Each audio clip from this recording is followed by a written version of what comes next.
Buirski from Decred. You're a core contributor of Decred. How will you introduce yourself?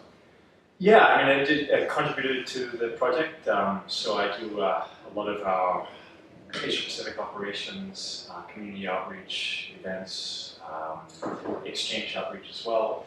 A lot of that's concentrated within Australia, but it's also sort of broader Asia-Pacific, so Singapore, South Korea, China, Hong Kong, etc. When did you first get involved in Decred? As a contributor or as a follower of the project? Both, I guess. Yeah, I think Decred had always appealed to me as one of those projects that really subscribed to a lot of those old school pioneering values that initially drove the space, which I think to a large extent has been lost over the last 6 to 8 months with all the speculative hype. Plus, it sort of doubled down as I found that obviously the governance mechanism to be extremely interesting, both in terms of streamlining the process of coordination.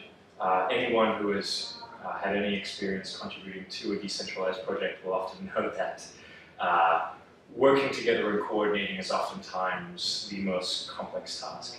And so fortunately with Decred, they've engineered a way to streamline the process of decision making, but as well as bring some level of finality to the process.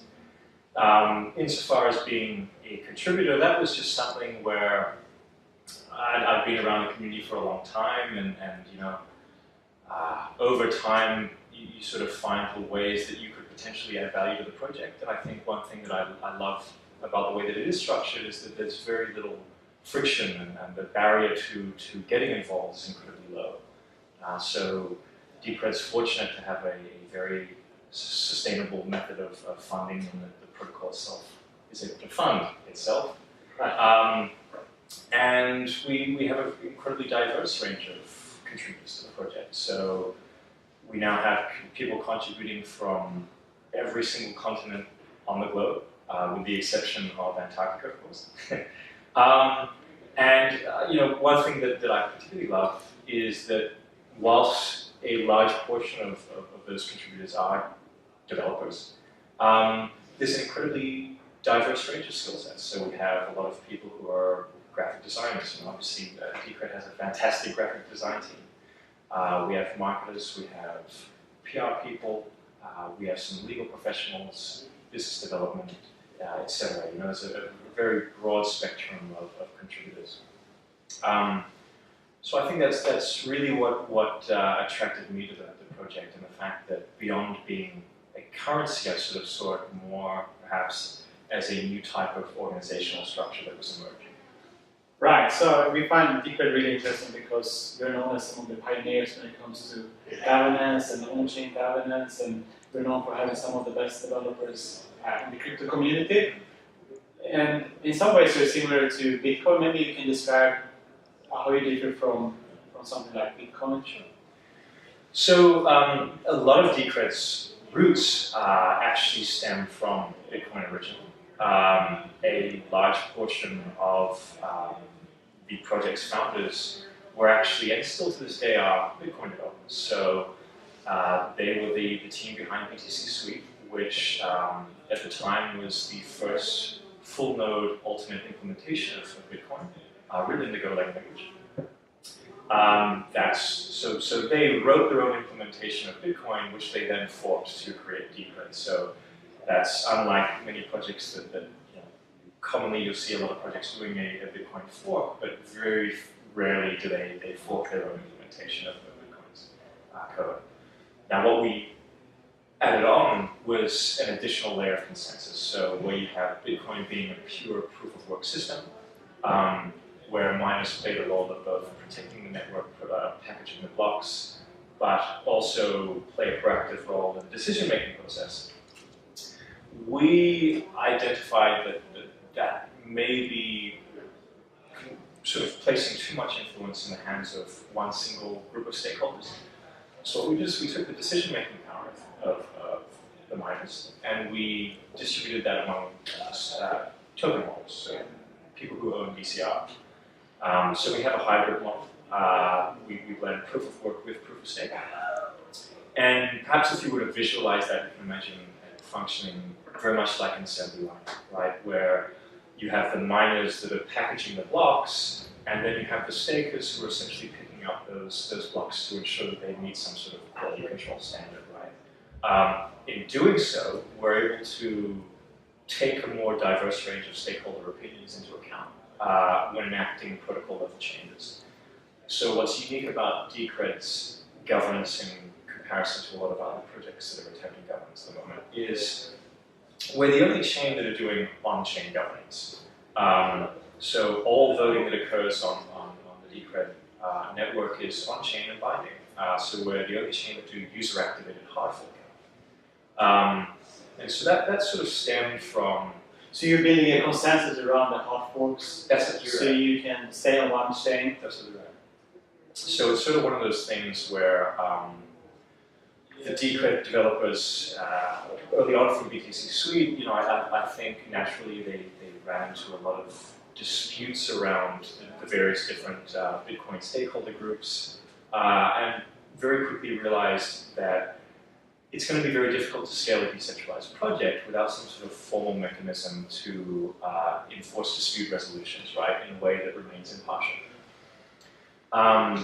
And so they got together with a handful of others. Many of our founders remain anonymous. Taco Time, who was one of the original founding members of Monero, is also one of our founding members. They left Monero formally in 2016 to join the Decred project. And I envision that they probably ran into a lot of the same barriers when sort of trying to coordinate a decentralized team, and they, I guess, came together, and Decred was born as a different approach to coordination in decentralized teams. So can you walk through us how it works in practice? You have a ticketing system. Correct. How do you participate? Yeah, so the way that our voting system works is if you own Decred, you're able to purchase what we call a ticket. Now, when we say purchase, it's really locking away. So once your vote is successful, you do get that amount of Decred back, plus a reward as an incentive to encourage voter participation. Now, the amount of Decred that you have to lock away is what's called a ticket, and the ticket price is determined by the amount of tickets waiting in a pool at any one given moment. So we have a target ticket pool size of just under 41,000 tickets.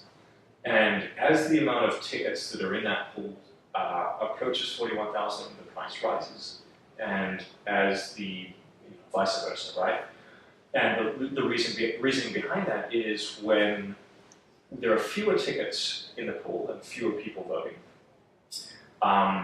we want the price to be lower so that an individual with the amount of Decred that they have can accumulate more tickets, and therefore reap more of a reward for voting.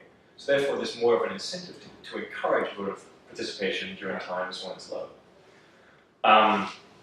Now, how it works is every single time a block goes through, if you think about a traditional proof of work system, if we're sort of considering some sort of protocol level change, what will happen is the miners will have to signal, right, for a particular block time. So if we go to segregated witnesses last year, miners would either signal a pro or say we would block, and over a particular amount of block interval, if a certain threshold is met, then we've reached enough consensus to enact that vote.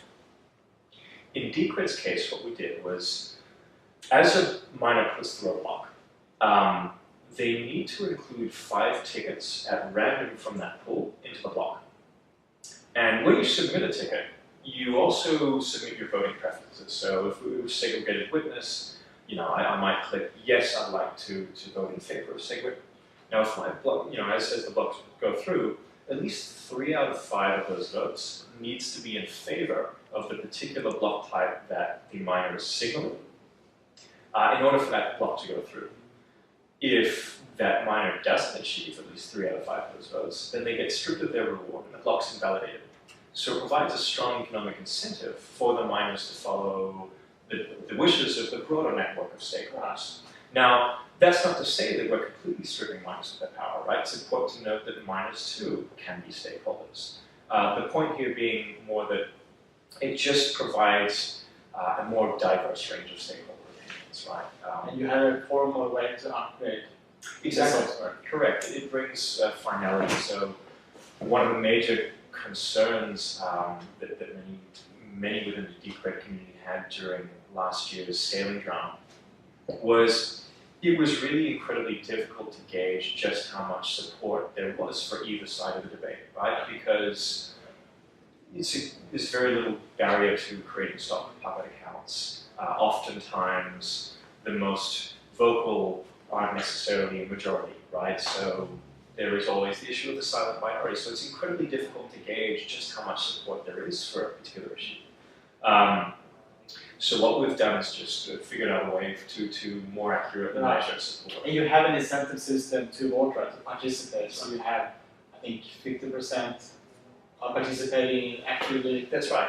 In the votes. That's right. So at the moment we've got, yeah, I think it could even be a little over 50%. It fluctuates of total Decred existence being stable at the moment, which is great. You know, I think that signals that there's a lot of voter turnout.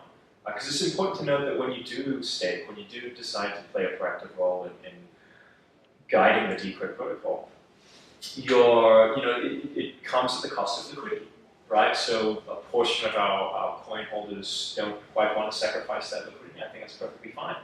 But it's encouraging for us to realize that there's a significant portion who are willing to do that, because to us it signals people have a positive long-term outlook on the project. Which has been great. And you also have a model to fund projects, right? So in Bitcoin, there is no funding mechanism for working on software.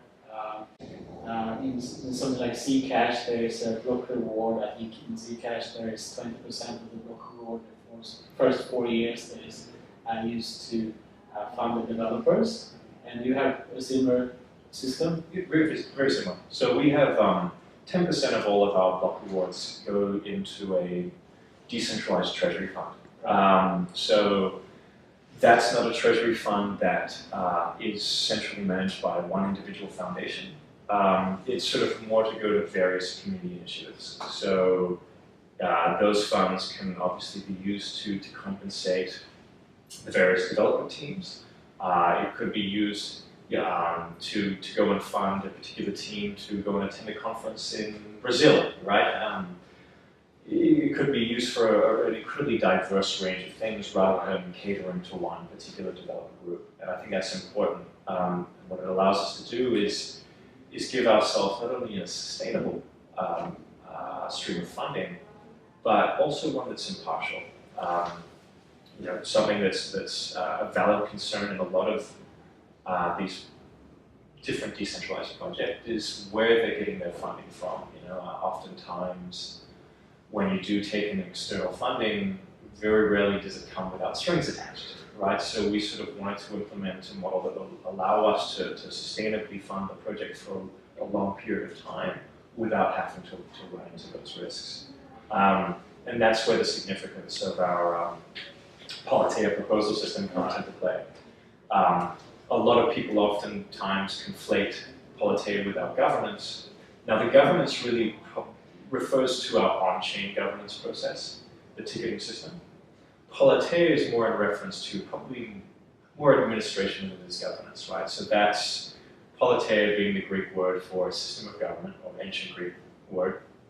Politeia is an interface that it's a marriage of Git meets blockchain timestamping. It's a system, an interface that allows people to submit various proposals. So if I want to perhaps start development on a particular technological feature, or if I wanted to send a delegation to a particular conference, I'd outline that in a proposal, sort of what the deliverables are, what the budget is, the draw schedule, etc. And I would submit that to the Politeia system, which would then grant stakeholders the ability to now play a proactive role in deciding where those community funds get allocated to. So at the moment, Politeia isn't yet on mainnet. It's very, very close. It's been in beta for the last 2 or 3 months. And that's going to be a huge development. That's really exciting. So it's almost like a DAO kind of organization, a decentralized autonomous organization that will govern people. And that's exactly what Decred's really built to be. There's sort of 3 main milestones on Decred's roadmap insofar as building out that foundationary layer of the technology. Now, the first step of that was our governance system, right? Our on-chain governance mechanism. Our first user-activated hard fork was successfully enacted just over a year ago for segregated winners. We've had a few since then. And the next phase will be Politeia, so that we can start to streamline the process of submitting and voting on proposals. And then that final phase will be the actual DAO itself.